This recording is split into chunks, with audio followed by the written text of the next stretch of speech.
form shows the value of each of the digits in a number. In the number 453 and 7/10, there's a 4 in the hundreds place, so we write it like this.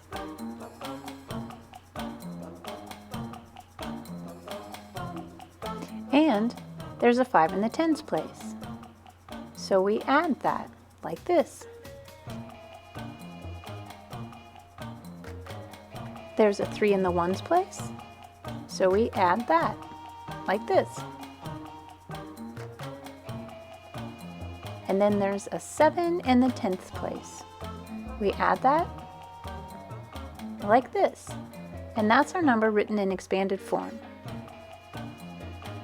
In your math journal, write the following numbers in expanded form or standard form. And then share it with your teacher for feedback.